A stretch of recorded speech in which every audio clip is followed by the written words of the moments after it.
भगवान भोलेनाथ तो भोलेनाथ थे बड़े। देवर्षि नारद ने आकर कह दिया, जिसको आप नहीं जीत पाए उसको मैंने जीता। बच्चों की आदत रहती है, जो जिस बच्चे के सबसे कम नंबर आते हैं, जिसके सबसे अच्छे नंबर आते हैं, वो अच्छा नंबर वाला बच्चा सबसे कम नंबर वाले के जाता है और कहता आंटी आंटी 93 बना। अब ये तो के गया और आंटी ने मोगरी उठाई। मोगरी जानते हो, कपड़ा धोने वाली, उठा के और अपने बच्चे को धोया। बच्चा बोला मम्मी क्यों मार रही है, देख ले तेरे साथ ट्यूशन जाता था, तेरे साथ पढ़ने जाता था, तेरे साथ पढ़ता था, रोज तेरे साथ रहता था, उसका 93 बना और तेरा 70। नारद जी ने यही सोचा कि मैं काम को जीता हूं और जाकर सीधे भोलेनाथ जी के पास जाकर बोले आपने कामदेव को नहीं जीता, मैंने जीता है। देखा, शंकर भगवान बोले नारद जी आप देवर्षि नारद हो, आप संत हो, आप गुरु हो। दुनिया में जो कोई नहीं कर सकता वो संत, वो गुरु कर सकता। कोई ना करे, वो केवल अगर करेगा तो गुरु ही करेगा।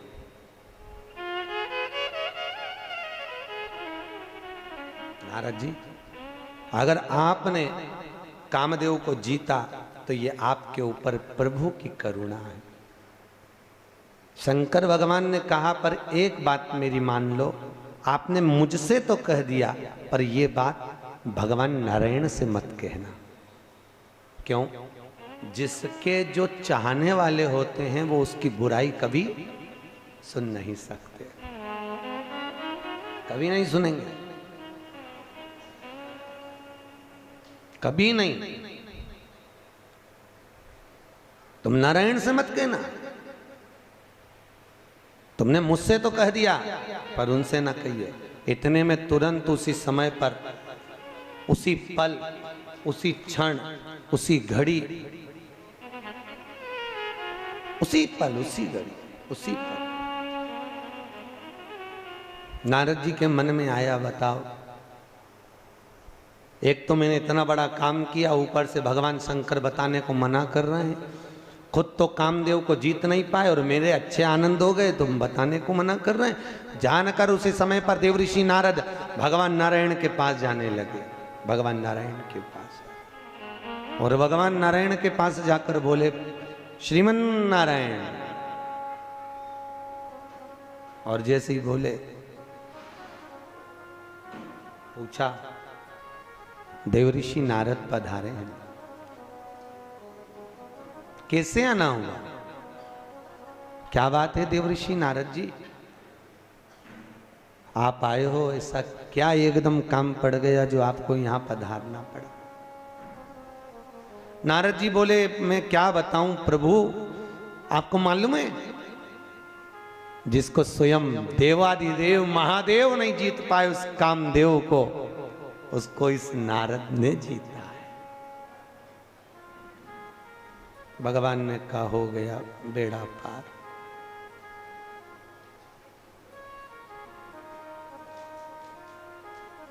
नारायण की आंख में आंसू भर गए।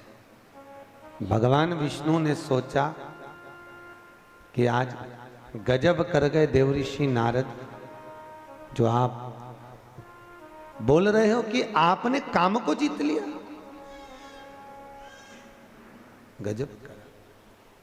ठीक है,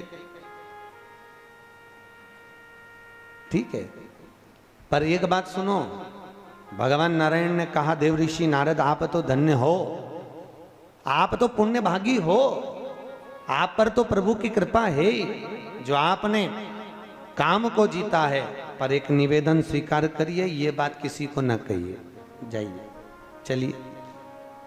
देवर्षि नारद रिटर्न, देवर्षि नारद उसी समय पर चल, देवर्षि नारद उसी समय चले। और देवर्षि नारद जब चले तो भगवान विष्णु ने सोच लिया कि इसको अहंकार आ गया और इसका अहंकार तोड़ना जरूरी है। और एक बात याद रखिए, जिस चीज का मनुष्य को सबसे ज्यादा अभिमान होगा, सबसे पहले वही आपके पास से जाएगा। वही काया का अभिमान करोगे तो काया चली जाएगी, माया का अभिमान करोगे तो अरे बोलो तो माया चली जाएगी। क्यों अभिमान करते? देव ऋषि नारद जब गए, नारायण ने कृपा कर दी और भगवान विष्णु ने बीच में एक पुरी का निर्माण कर दिया, एक नया महल बना दिया, जहां के महल के राजा की कन्या का स्वयंवर था। और उसी में नारद जी ने सोचा सबका ब्याह हो गया, मैं ही रह गया, बस मेरी और शादी हो जाए तो क्या करूं। कन्या को देखकर सोचा इतनी सुंदर कन्या है, भगवान से जाकर विनती करी, प्रभु मेरा सुंदर रूप बना दो जिसमें मेरा हित हो। भगवान मन में सोचे तेरे हित का ही काम कर रहा हूं, जो तेरा अहंकार है ना वो तोड़ना जरूरी है, वो तोड़ना जरूरी। भैया ध्यान रखिए, शंकर की निंदा नारद जी ने करी, इसलिए उनका मुंह काय का लगा? बंदर का। दक्ष प्रजापति ने शिव की निंदा करी तो बकरे का मुख लगा।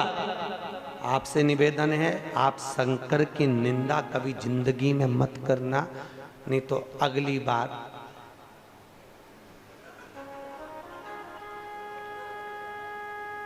आप हो या हम करें तो हम हो। जो निंदा करेगा, पहली बात तो निंदा होना ही नहीं चाहिए, हमारे शास्त्र कहते कभी मत करो, निंदा होना ही नहीं बिल्कुल। घर में कोई निंदा करे, कोई बुराई करे, उसने ऐसा कर दिया उसने वैसा कर दिया, मत कर, तो ये बोलना वहीं बोल देना, हमारे पास में मत बोलो, बिल्कुल मना कर दो ये एकदम। जो निंदा, और निंदा हो ये ठाकुर जी की कृपा है, निंदा हो भगवान की करुणा है जब आपकी निंदा हो रही है।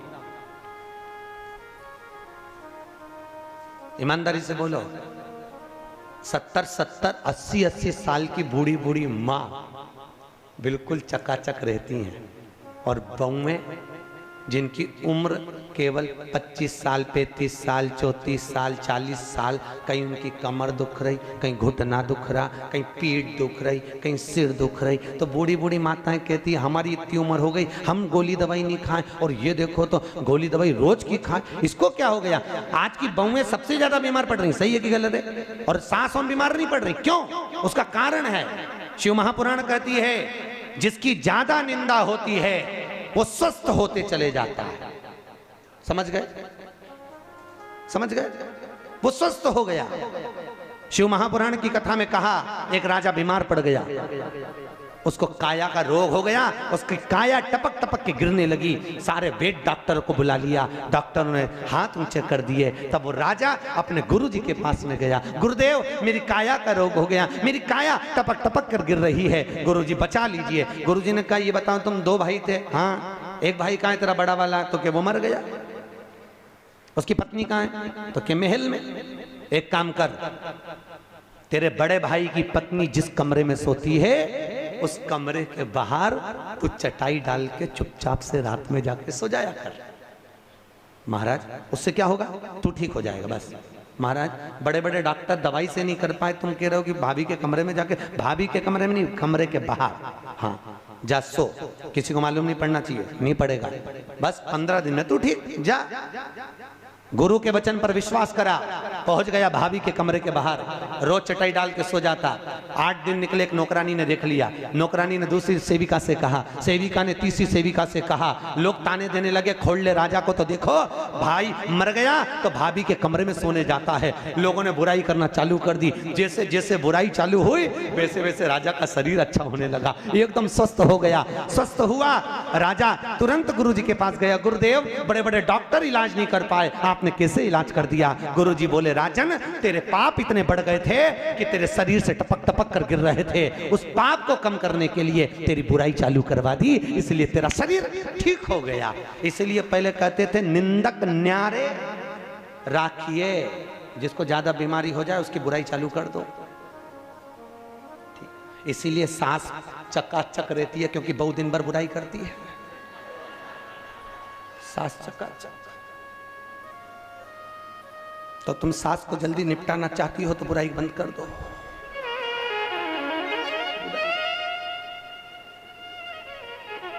टॉनिक है, सास की जितनी जितनी बुराई होगी ना, तुम देखना, जिस सास की सबसे ज्यादा बुराई होती है ना, वो बुढ़ापे में भी ऐसी सुंदर दिखे, भले साधारण सी साड़ी पहने फिर भी ऐसी लगे इतनी जोरदार। तो बहुओं का मन अंदर से कचोट जाए कि हम तो 1 घंटा तैयार हो तब सुंदर दिखे, डोकरी के तो देखो,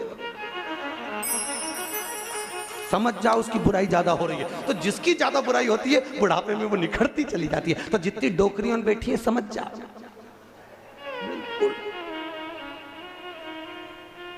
निंदा हो। कई लोग कहते हैं महाराज उसने हमारे लिए ऐसा कह दिया, कोई कहता है उन्होंने ऐसा कह दिया। अरे कह दो, फिर वही बात आ गई, आग लगे बस्ती में, अब हम रहो मस्ती में। बोले बोले तो खूब अलमस्त रहो, खूब। वो जितनी जो ज्यादा बुराई करे उतनी ज्यादा रोटी खाओ, उतनी ज्यादा बढ़िया और करो और करो, अलमस्त रहे, निंदा से ना डरो।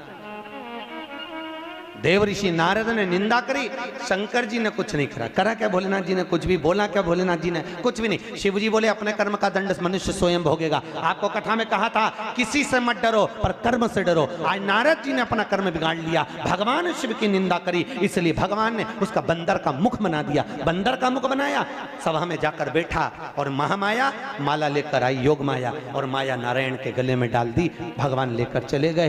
देव ऋषि नारद को क्रोध आ गया, भगवान को श्राप दे दिया, तुम नर्तन में आओगे, मनुष्य बनकर डोलोगे। मैं स्त्री के लिए रो रहा हूं, तुम्हें भी रोना पड़ेगा। भगवान के मैं रो लूंगा, पर तेरा बंदर का मुंह इसलिए बनाया क्योंकि तूने शिव की निंदा करी थी। रोने में दिक्कत नहीं है।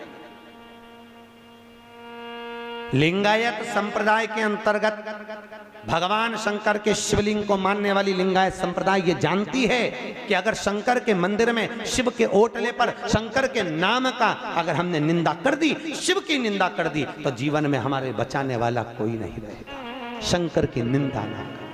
हम आपसे कई बार कहते हैं जितनी कथा सुन के जाओ सबको सुना, अच्छा लगे बहुत प्रेम से कहिए, जो अच्छा ना लगे उसको छोड़ दीजिए, पर शिव निंदा नहीं कभी ना करें।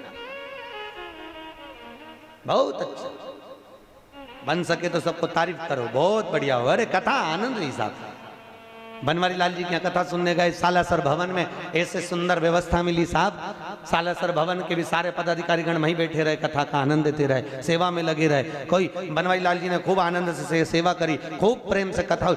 बन सकता है, अच्छा बोलिए, बुरा क्या बोलना, क्यों बोले।